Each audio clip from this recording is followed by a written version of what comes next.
One, two.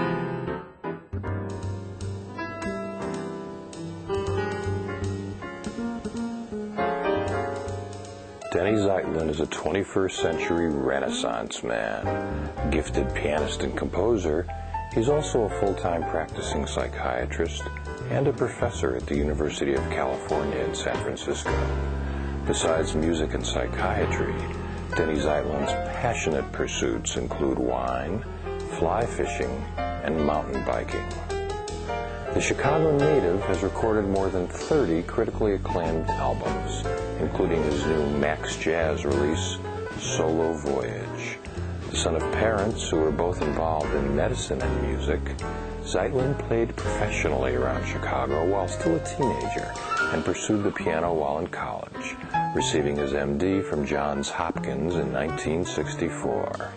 Very early on, some musicians, knowing that I was a physician and I was either studying to become a psychiatrist or after I'd actually become a psychiatrist, might say, well, gee, how serious is this cat about music? And, you know, some doctors not knowing me might wonder, well, how committed is he to the practice of medicine if he's out there playing jazz in these clubs and making these albums? But anybody who's gotten to know me has quickly understood how committed I am to both fields and how seriously I take them both. Sometimes people imagine because I'm a psychiatrist and a doctor that, gee, that's a cognitively demanding pursuit. And I must be a real cerebral kind of guy. And it's really not very descriptive of me. My approach to the music, my approach to learning jazz was not a didactic one at all. It was like experiential. It was osmotic. I would go down to these clubs in Chicago and stay out till 5 in the morning and just soak it up. Grab a piano player after the gig. Come on, show me, what did you play there? How did you voice that chord? You know, I mean, that was how I learned this music. Not from some school, not from some book.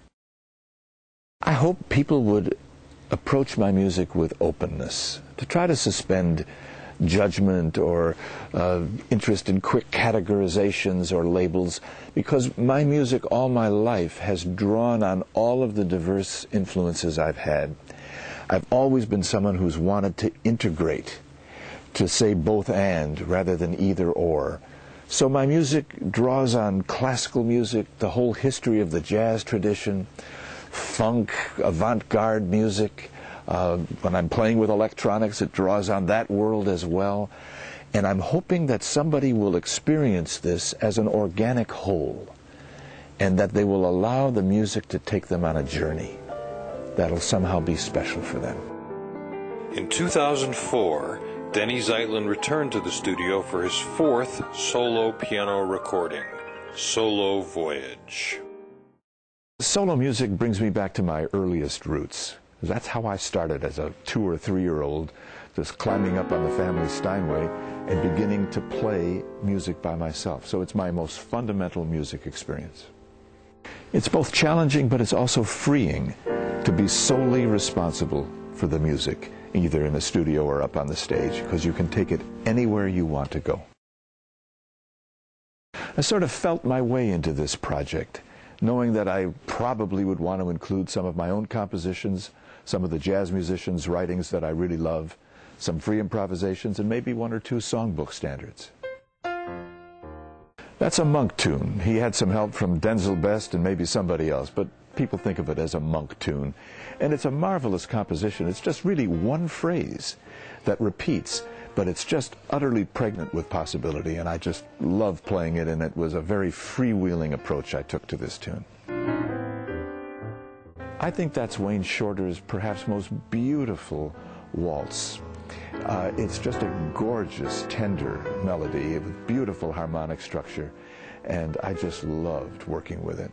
I've reharmonized it just slightly, and it's really a beautiful piece to play.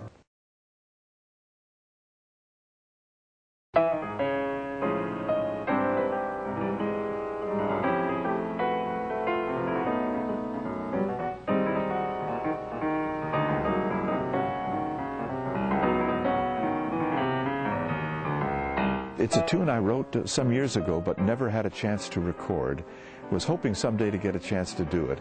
It's an extended, rather complex piece that I find very challenging and interesting and takes me through a lot of different territory, and I hope it takes the listener on a real journey.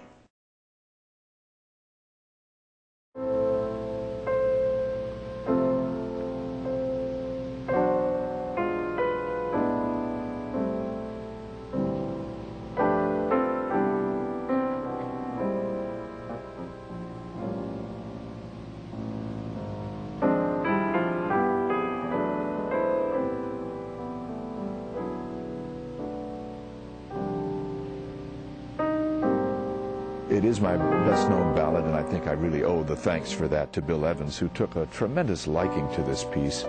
He recorded it, I think, about 9 times over his career, kept it in his nightly repertoire for 15 years. It's only in the last few years I've begun to play it again in a trio setting. I've been doing a lot of touring with Buster Williams and Matt Wilson, and we've been enjoying playing it as a trio, and so I felt called to do an extended version of this piece as a soloist. The centerpiece of Denny Zeitlin's new CD is the title track, Solo Voyage, a 29-minute suite that consists of 8 seamlessly interwoven compositions, utilizing both piano and synthesizer, and designed to be played all at once or individually. Here, he discusses the origin of this remarkable musical montage. It was conceived as some music for my oldest and dearest friend, Bill Young, who I grew up with. We went to high school together. He was a drummer. We played in bands together, hung out in Chicago together, double dated together. I knew him through the whole course of my life. And 18 months ago, he was dying of cancer. And I wanted to give him some music that I hoped would ease his final journey. And so I was thinking of music that I could put together of mine, that would be my performances, but that would include music of the type that he loved, jazz standards, songbook standards, free improvisations. So I set about doing it during a time when I knew, in terms of his treatment, he was slowly coming in for a landing. I thought I had a fair amount of time, so I was spending a couple weeks getting this together. And then I got a call on a Wednesday night from his wife telling me that Bill was going downhill fast and that he might not even be around Friday night when I was planning to fly to Chicago to be with him over the weekend. So I said, wow. And I stayed up all night. I finished this suite. I got it in FedEx Thursday morning. It arrived Friday morning, just in time for her to put this CD on for him. He was lying in bed in hospice care at home. He was able to hear one playing of this CD before he lapsed into a final coma. She told me he was very touched by it. It was my final musical goodbye to him, in fact, my final goodbye period, because when I arrived that Friday night, he was in this coma from which he never awoke. It's a solo voyage of mine, but it is his final solo voyage that we all take, even though he was in the company of family and friends. That final voyage we do alone.